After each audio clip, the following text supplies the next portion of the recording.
Hello everyone, Barcelona fans. This is a fellow Barcelona supporter like you, and today I have a topic that will touch you deeply. Don't forget to like, subscribe, and share your comments with us. We are a family, and your voice matters. The locker room door closed with a soft click, a sound that echoed louder than usual. No laughter, no music, just a heavy silence.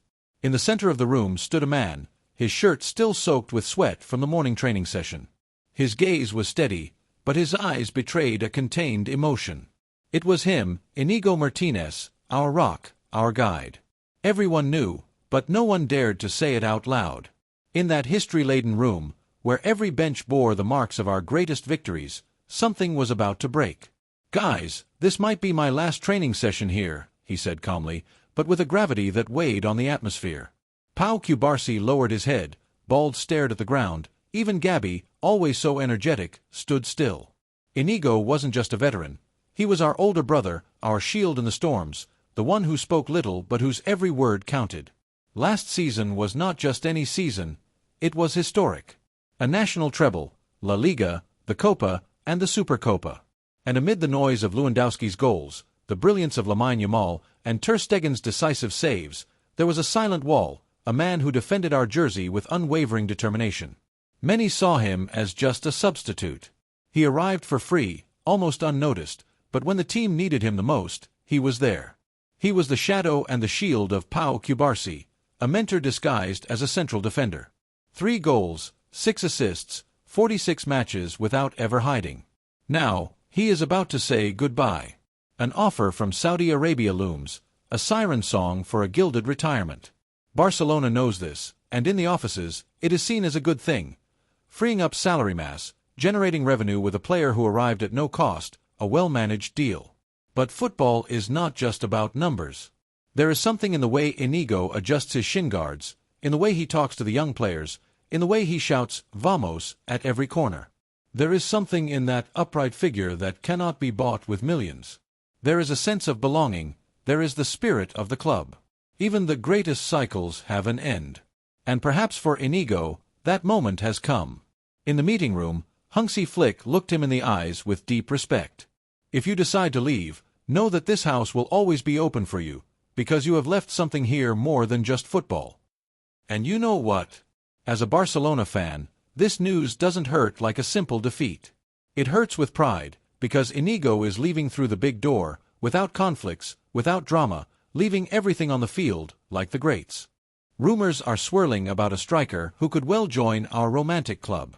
The name that makes hearts beat faster is none other than Nicolas Jackson. Yes, the same Jackson who in England makes people sigh and raise their eyebrows. A number 9 with an athlete's body and an artist's soul, a rough diamond who could well find his shine at FC Barcelona. But it's not just the possibility that excites us, it's the how, it's what lies behind every decision that Barcelona makes. Because this club doesn't recruit just anyone. This club chooses stories, and in Jackson's, there is something that smells of redemption, the future, the epic, that narrative which is so dear to us. I have seen it with my own eyes. In the video room before a youth match, some were watching clips of him on their phones. "Look at that dribble," one said. "There, he eliminates 3 players and scores from the left." We weren't talking about numbers. We weren't talking about statistics. We were talking about sensations, because that's what Nicolas Jackson generates when he's in form, that electric tension in the stands, that expectation of the unexpected. Barcelona needs this, not out of urgency, not out of despair, but because this new Barcelona of Hansi Flick is looking for an identity, an energy, an imbalance. And Jackson can offer that. He's not the typical static striker. He's movement, he's chaos, he's danger in its purest form. The kind of player you can't teach, because his talent is organic, visceral, like those who have made us vibrate in the past. In the offices, the debate is already open. Although Chelsea is asking for an astronomical sum, 80 million euros, within the club, an uncomfortable but necessary question is beginning to germinate: what if this is the masterstroke we need? Because beyond the economics, beyond the salary limits and creative formulas we have learned so much about in recent years, there is a truth we cannot ignore. Barcelona needs a number 9 who makes a difference, not just someone who fills a role. Someone who changes matches, who inspires fear in the opponent, who makes the Camp Nou rise. And yes, we know it. Jackson is not perfect. He has finishing flaws, moments when the right decision eludes him, but he also has hunger, courage, physicality, overflow. He has the future ahead of him. In England, many do not understand him yet. They criticize him for what he is not, rather than valuing what he could become. But here, in Barcelona, where we love art as much as football, where we believe in evolution and hard work, Jackson could find his home. Imagine this for a moment. Minute 88 of a Clásico. The score is tied. The ball reaches him in the box. A touch from the right, he pivots, accelerates, leaves a Madrid defender in his place, and scores in the top corner. Goal. The Camp Nou explodes. It's not just a goal, it's a manifesto, a declaration, the return of greatness with a new protagonist. But of course, we are not the only ones in this dance. Newcastle has also made an offer, silent but with contracts ready to be signed. Their proposal is clear. Continuity, a starting position, money, everything a young player could want. And yet, there is something Newcastle can never offer him. They cannot offer him Barcelona. They cannot offer him the chance to wear the jersey that Messi, Ronaldinho, Eto'o, Stoichkov have worn. They cannot offer him the opportunity to be part of a team in reconstruction, yes, but full of promises. And that is the bet Jackson must make, a bet of faith. On our side, from the stands, from the forums, from every cool corner, the enthusiasm is beginning to grow, because this is not just a recruitment, it's a key piece to complete the puzzle. Another morning at the Ciutat Esportiva, one of those where the sky seems heavier than usual and the air carries an eerie silence. In the FC Barcelona locker room, the jerseys hung like silent witnesses. The balls were stacked in a corner, and the scent of freshly cut grass drifted in from the training pitch. Something was different. Something was about to break. Ronald Araujo, the silent captain of the defense, the warrior who so many times put his body on the line as the last bastion, had made a decision, one of those that aren't announced abruptly but, when they come, change history. I saw him enter, serious, with the look of someone who knows he is about to say something painful. The door closed behind him, and suddenly, the usual murmur disappeared. He sat down across from Joan Laporta. The president looked at him, searching his eyes for a clue, a crack to hold on to. Hansi Flick, beside him, crossed his arms, trying to project calm, though internally, he seemed to weigh every word before speaking.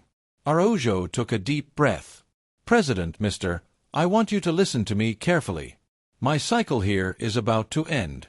It's time for me to move on." Silence. Not a ball bouncing, not a voice in the distance, nothing. Laporta leaned forward. "Ronald, you know what you represent to us. We're not just talking about a player, we're talking about a leader. The club wants you to stay, the fans want you to stay. We can adjust what is necessary." Hansi Flick nodded. "You are part of my plan. With you, the defense is different. We can fight for everything. You don't have to leave."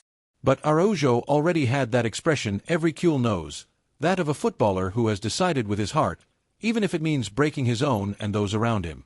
"I know, mister, but I need a new challenge. I feel I have given everything I could here. I want to test myself in another league, in another context. And I've talked with my family. We are ready." And so, without shouting or arguments, with a calm that hurt more than any explosion, what seemed inevitable was sealed. In Uruguay, they already considered him gone. In Germany, sports newspapers presented it as a matter of time. In England, Arsenal still dreamed of him, but the feeling was that his destiny was written in Bavarian letters. For Bayern Munich had not only made the best economic offer, surpassing all rivals, but also presented him with a tailor-made sports project, an undisputed starter, a team built to compete for the Champions League right away, and a system that would make his aggression and leadership shine. There, Araujo would not just be a recruit. He would be the cornerstone on which a new era would be built. Barcelona, aware that the Uruguayan's words were not a whim but a mature decision, harbored no illusions. What remained was to negotiate well. 70 million euros was the minimum amount to open the door. 70 million that, if managed well, could mean two key signings to strengthen the team. As a Cule, it hurts. It hurts because Araujo is not just any central defender. He is the one who throws himself to the ground when all seems lost. The one who collides with a 2-meter tall striker and comes out smiling. The one who, even injured, stays on the bench to encourage his teammates not to give up. But it must also be recognized that there are times when letting go is part of growth. This Barcelona, seeking to reinvent itself, wanting to return to the top through young talent and strategic bets, can turn this loss into an opportunity. With 70 million in the bank and freed-up salary space, the club could reinforce the defense and perhaps even aim for a midfielder who will mark history. I remember seeing him leave the locker room that day. He held his head high, but his eyes betrayed that this was not just any goodbye. Outside, a small group of fans waited for him. Some asked him to stay, others thanked him for everything. He stopped, signed jerseys, took photos, and before getting into the car, spoke words that were in no script. "This club is part of my life. I will never forget it." And he left. Now, the ball is in Barcelona's court. Negotiate, finalize the deal, and look ahead. Time will tell if Araujo lifts a Champions League trophy dressed in red in Munich, or if Arsenal manages to convince him with their English project. The only sure thing is that in the club's recent history, his name will always be alongside those warriors who gave everything for the badge. Kules, what do you think? Is it time to let him go and use that money to strengthen the team? Or do you think there was still a chapter to write with Araujo at the center of our defense? Because what is clear is that, whether we like it or not, we are about to experience one of those moments that change the course of Barcelona. Leave us your opinion in the comments. Visca el Barça.